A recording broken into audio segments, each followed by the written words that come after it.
President Donald Trump and Commissioner Nick Saban are trying to save the Big Ten and the rest of college football by leveling the playing field with name, image, and likeness. So what's going on here? Is an executive order coming or something? We'll get to the bottom of it right here on Locked On Big Ten.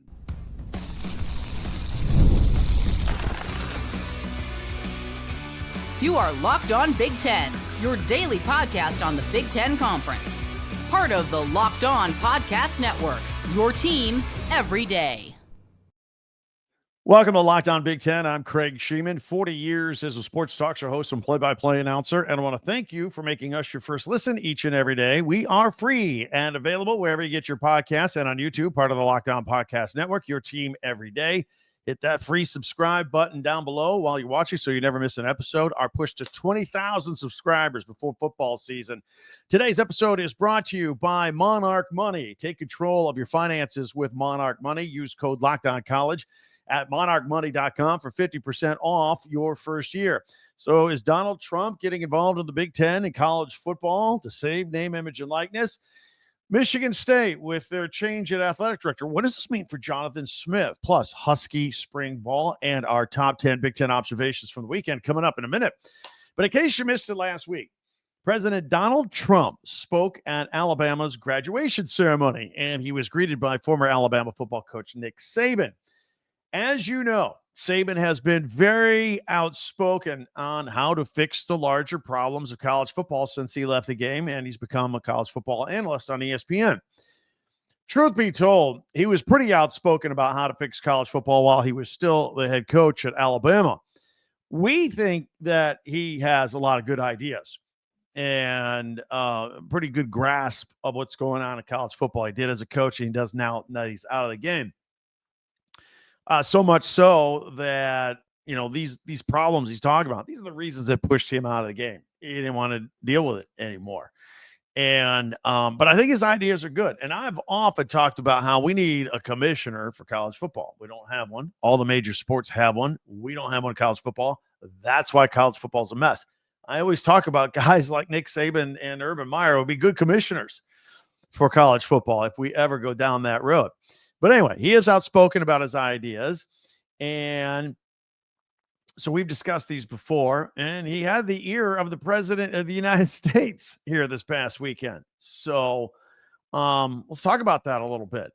Back to Alabama's graduation ceremony. Obviously, Saban had the ear of the president of the United States and used his opportunity to make some suggestions to Trump. And if Trump respects you, and I think everybody respects Nick Saban, he'll listen and he'll promise to do stuff. That's kind of his MO. But what can he do? Well, he must have been impressed to some extent because the president is giving serious consideration to signing an executive order that addresses payments to college athletes. Now, as of now, there are very few details about what this executive order would look like or what it would entail. The executive order could add some oversight to name, image, and likeness, but again, by whom and over what? And does the office of the presidency actually have any weight over any of this kind of stuff? Should he get involved in college athletics?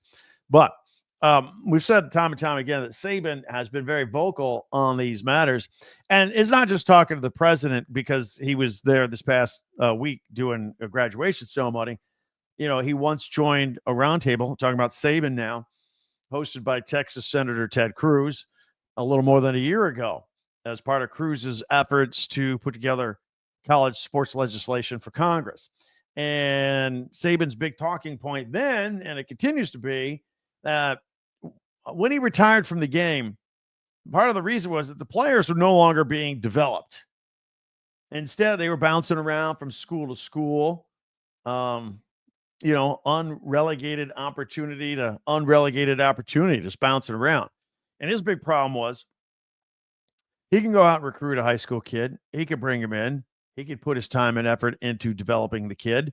And he could say, you know what, I'm going to go make more money over here and I'm going to transfer out. So all that time and money to develop that kid physically and mentally, teach him the aspects of the game. Now some other coach is going to benefit from that. And that kid may not stay there at that other school. He may go to a third school. and just keep bouncing around. And there's no continuity and no development. And that's Nick Saban's biggest pet peeve on all this. He always says, look, man, I'm all for these kids getting paid. It's okay. But when it becomes the thing, the only thing, it's the wrong thing. And he talked about how he would always have the kids or the recruits or the parents over at the house, and Miss Terry, his wife, would host the parents and the moms. And she says, all they want to know is how much money the kids are going to get. Nothing else. And at that point, the Sabans said, you know, what are we doing? Let's get out. Time to retire. So he really is big on developing the player, both the player and the person, if you will. Now, with the athlete's ability to just transfer wherever they want and just give you an idea how it can be bad for everybody. According to the Wall Street Journal, I don't know if you realize this or not. I don't know if you realize just how many people, how many kids transfer every single year in college football. This past year, according to the Wall Street Journal, 4,300 football players changed schools in 2024. And it was because they were getting $1.67 billion changing hands. So 4,300 kids seeking $1.67 billion, basically. The numbers are staggering. No continuity, no development whatsoever.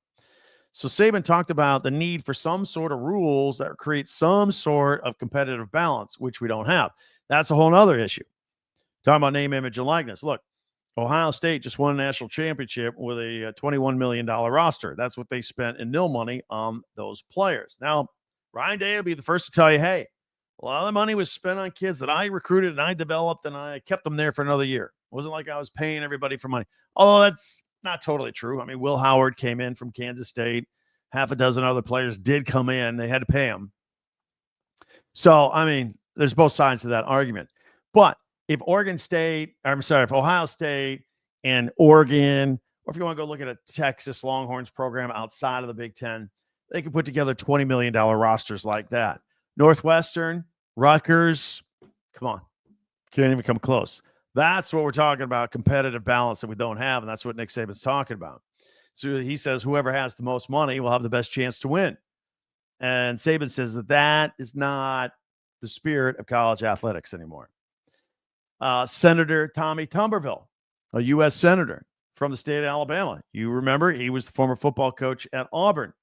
He spoke with President Trump here a couple days ago, right there on Air Force One. And he, too, stressed the importance of creating national standards for name, image, and likeness. So if Trump gets involved, he'll do it at a time when lawyers representing past, present, and future players of the NCAA and Power 5 conferences, they're all on the verge of this $2.8 billion agreement with the House settlement that's going to set up revenue sharing to the tune of $20 million per athletic department in Power 5, Power 4 schools for the next 10 years. In fact, this agreement was supposed to be announced back on April 7th, but the judge in the case, Claudia Wilkin, sent it back to the lawyer, says, look, we got to dot a couple more I's and cross a couple more T's on this thing. And then they came back and she says, well, I still have one more problem with this 105 player roster limit we're going to agree to. That's hurting the plaintiff. That's hurting players. You're going to end up cutting players. And a lot of coaches have been sweating this. They're like, man, I'm dealing with kids at spring football and they think they're on the team. And I'm going to have to tell a couple of them to go away this summer when we hit the 105 roster limit. So she feels like, look, we're going to have to kind of fade that in over a few years because we're going to hurt too many kids at the end of those rosters here. So that's the only holdup from this thing. And it could come down any day now. So I would expect some multi-year phase in on the roster limits. Once that's done, we're going to move forward with the House settlement. We'll see what the president's going to do with any kind of executive order regarding name, image, and likeness. I don't know. That's in the works. That doesn't happen overnight. But the rules of college football are moving forward, and they're going to start to become more clear once we get information on this House settlement. And we'll get more clear, I guess, if Donald Trump tries to sign an executive order. He has instructed his aides to study what this executive order would look like and how it would take shape.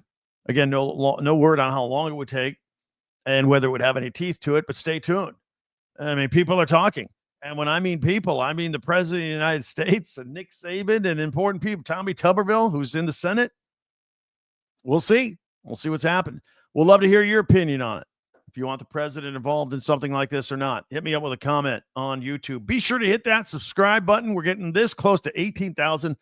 We want to get 20,000 by the start of football season. We started with just over 1,000 less than 2 years ago. So thank you. If you've already subscribed, you can always check that out. Don't forget, you can go to our website, talkbig10.com, and check out all of our podcasts. And there's also links at the bottom of the page where you can buy some Big Ten gear for your 2025 season, school spirit. Get all that ready to go at talkbig10.com. So some changes going on at Michigan State. Athletic director is out. What does this mean for Jonathan Smith? The athletic director that got fired hired Jonathan Smith. Well, there are some changes to his contract. Now, we'll tell you what those are. We'll have some thoughts on the Husky spring game from Friday night, plus our top 10 Big Ten observations from the weekend. That's all coming up next here on Locked On Big Ten.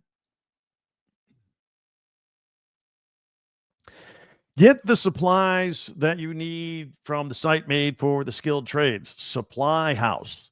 Whether you're in plumbing, HVAC, electrical work, Supply House is the reliable way to order products online. Their easy-to-use website is packed with helpful resources and the latest product info to help you get the job done right. Plus, with a complete inventory of over 200,000 parts from over 400 top brands, you find exactly what you need delivered fast from coast to coast. Need help with an order? Supply House offers expert support and industry-leading service, so you'll always talk to a real person. And for trade pros looking for an extra edge, their free Trademaster program offers exclusive perks like a dedicated phone line, free shipping, and discounts on every order. You talk to a real human being on this deal. Thousands of skilled professionals are already taking advantage. Now it's your turn. So join the Trademaster program today at supplyhouse.com/TM. and start ordering plumbing, HVAC, and electrical supplies with just a few clicks. Plus, use the promo code SH5 for 5% off your first order. That's supplyhouse.com, supplyhouse.com. Thanks for making Locked On Big Ten your first listen each and every day. We always appreciate you everydayers out there. Meanwhile, hit that subscribe button as we're making our push for 20,000 right there, and you'll never miss an episode. Plus, share, follow, and like Locked On Big Ten, your team every day. And check out our website, talkbig10.com. All right, let's get to this. Little fun fact. Following Michigan State's decision to fire athletic director Alan Haller this past week, as we reported the story here on Locked On Big Ten, his departure happens to trigger a clause in football coach Jonathan Smith's 7-year, $53 million contract. It cuts his buyout in half. That's right. This is the deal that he just signed 17 months ago. It reads, in the event, it literally says, in the event Alan Haller is no longer serving as athletics director at the time of termination, the liquidation buyout shall be reduced by 50% for Jonathan Smith's contract. Previous coaches, Mark D'Antonio, ML Tucker, they didn't have such a clause. Basketball coach and now interim co-athletic director Tom Izzo does not have such a clause in his 5-year rollover deal. Since Smith was hired, the school now has a new president. They will soon have a new athletic director, and that could be a thin ice situation for a football coach not hired by either of them. Smith's buyout between now and December 1st is a relatively low $3 million a year now. Had Haller remained, it would have been $6 million. Now it's down to $3 million. And December 2nd, it drops to $2 million. That's nothing. If he doesn't like the direction of what's going on in East Lansing and wants to head elsewhere, won't cost him anything, hardly. Friday, we previewed Dogs After Dark, the Washington Huskies spring game. Some thoughts. 20,000 fans showed up. That was pretty good, right? So a lot of people having a good time. Jed Fish's second season there with the Huskies. Big deal. It was a big deal. Even Michael Penix Jr., he showed up to check things out. He was an honorary coach, now the quarterback of the Atlanta Falcons. Gold team won 20-12. That really doesn't matter since the starters and the backups were split evenly between both sides. But the defensive line did a pretty good job throughout the night. Got a lot of people's attention. Jamal Williams Jr., the quarterback that we spent a lot of time in Friday's podcast talking about, was under pressure most of the night.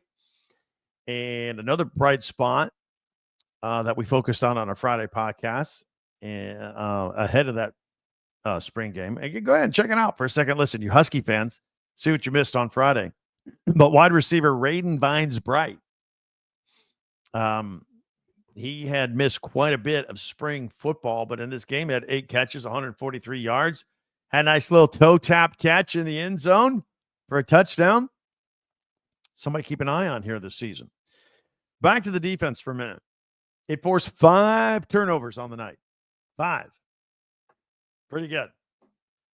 Also on Friday's podcast, switching subjects, we talked about how Nebraska got a commitment from the class of 27 quarterback Trey Taylor. Now, he's from Illinois, and the Fighting Illini were upset they didn't get him. By the way, LSU and Texas A&M were in the mix also. But he decided to have a little fun during his announcement, his live announcement as to where he was going to school right before he picked the Huskers. He initially picked up a Fighting Illini hat and put it on and teased the move and started to actually say, I will be staying home at Illinois. And then he threw the hat away, picked up the Nebraska hat, and announced he's going to be playing for Matt Rule in Nebraska. That ruffled some feathers with some Illinois people. He did receive some criticism for that. So much so that he filmed an apology video for social media to all the Illinois fans. And he said that his actions did not really play out the way that he pictured it in his head. He said that they, in fact, turned out to be disrespectful to Illinois, throwing the hat and starting to tease everybody.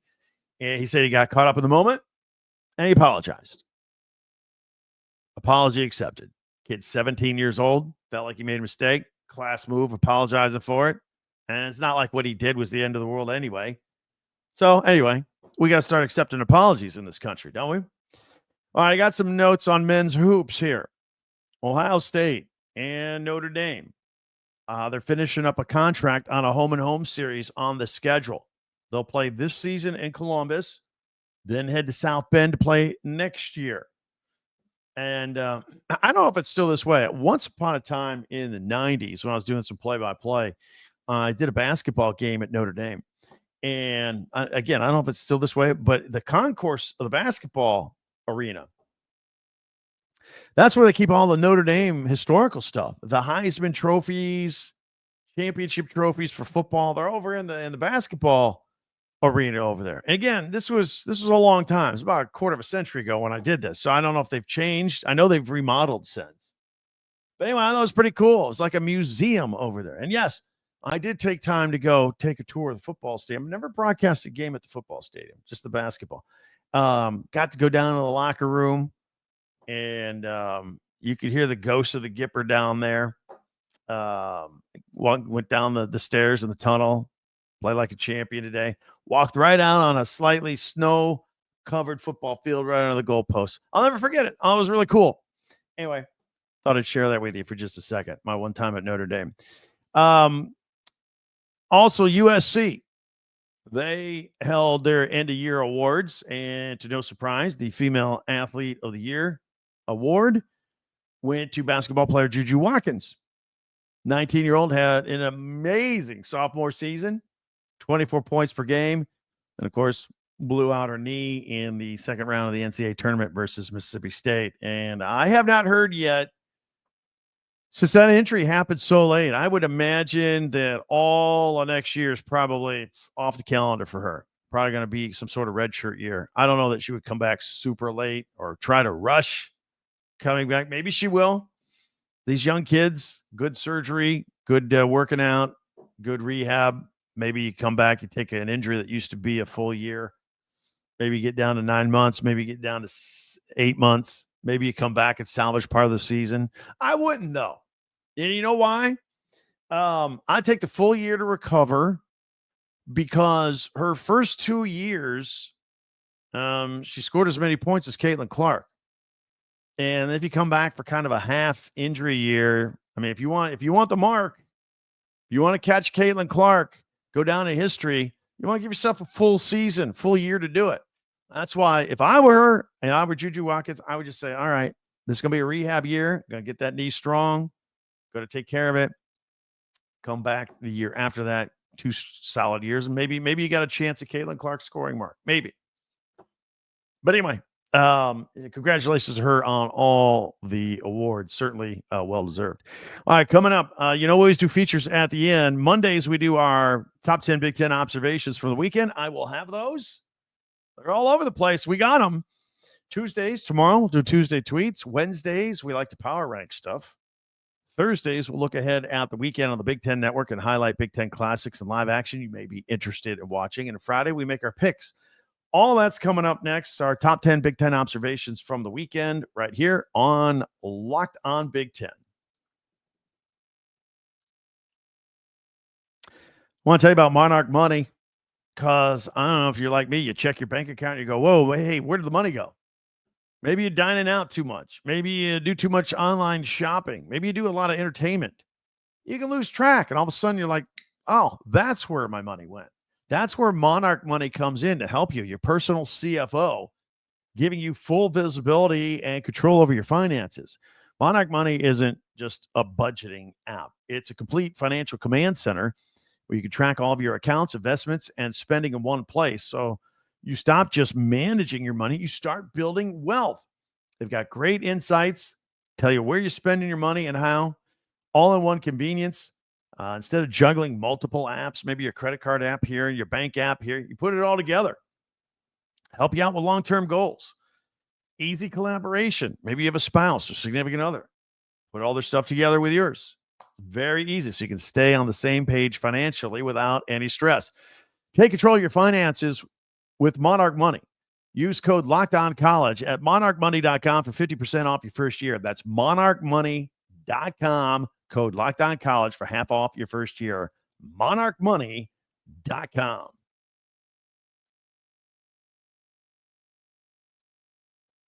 All right, let's do this. Let's take a look at our top 10 Big Ten observations from the weekend. We'll put it on screen. We'll do one at a time here. If you're audio only, no problem. We'll describe what's going on here.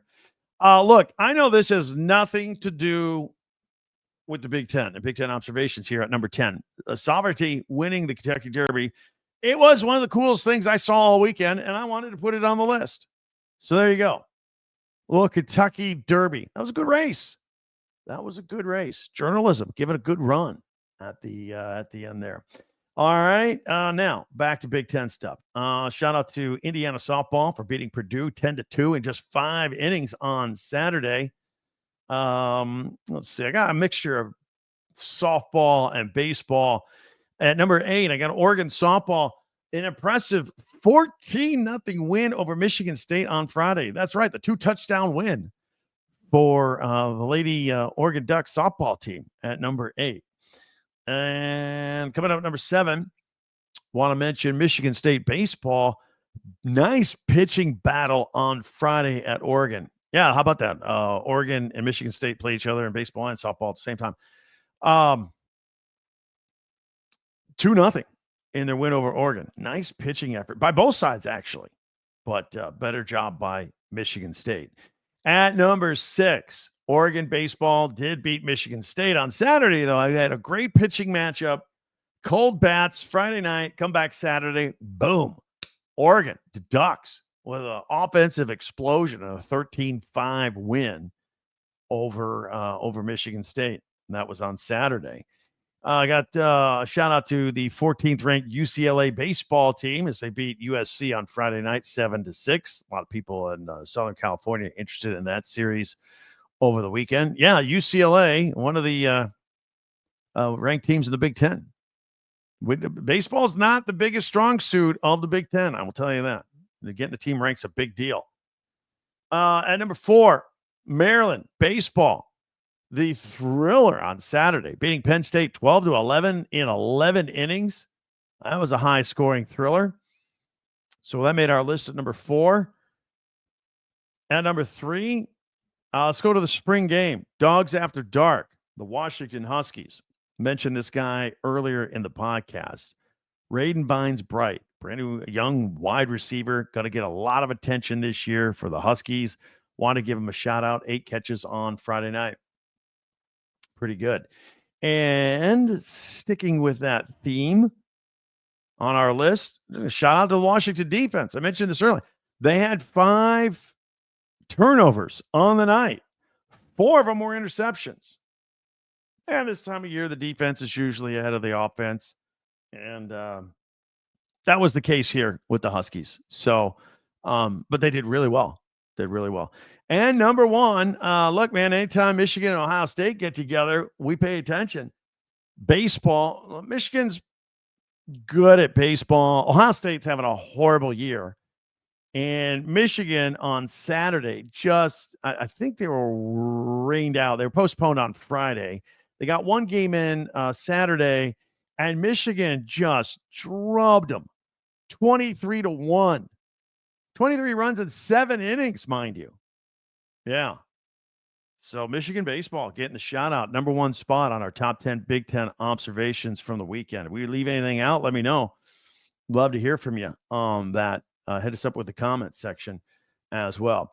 There are many ways for you to interact with this podcast. First of all, there's Twitter or X at Talk Big Ten. You see it on the crawl on the bottom if you're watching on video. There's our website. Also, crawl on the bottom if you're watching on video. TalkBig10.com. Number 10, TalkBig10.com. Check it out for all of our podcasts. Go back and check out one maybe you missed last week for a second listen. We always invite you to do that. And there are links at the bottom of the page for you to go buy your favorite school Big Ten merchandise, shirts, T-shirts, hats, all right there. Whatever you do, hit that subscribe button for free. We're making a hard push here. We're this close to 18,000. I'm going to get to 20,000 before football season starts, thanks to you. Subscribe for free so you never miss an episode. Doesn't cost anything, and it doesn't require any information. It's literally the click of that button right in front of you right now. So subscribe and jump on board. You never miss an episode of Locked On Big Ten. Go check out another episode. Also, check out our friend Brian Smith. He's got a podcast called The Portal. People love this thing. It's taken off. The Portal. Just portal news. People are fascinated by it. We talk about it. He's talking about it. Brian Smith, The Portal, part of Locked On. Be the most informed fan out there. The Portal on YouTube, wherever you listen to your podcast. Also, one other note, word of mouth is great. Tell your friends, we're here every day. This is the only Big Ten podcast with Big Ten news, all 18 teams, all 18 schools. In addition to the news, we give you analysis of that news, and we are not afraid to give you our opinion on that news. So news, analysis, and opinion, all 18 teams, Big Ten, one umbrella, right here. This is the most unique podcast, Big Ten podcast in the country, in the world for that matter. Thanks for joining us. Can't wait till we talk again next time. For Locked On Big Ten, I'm Craig Sheeman.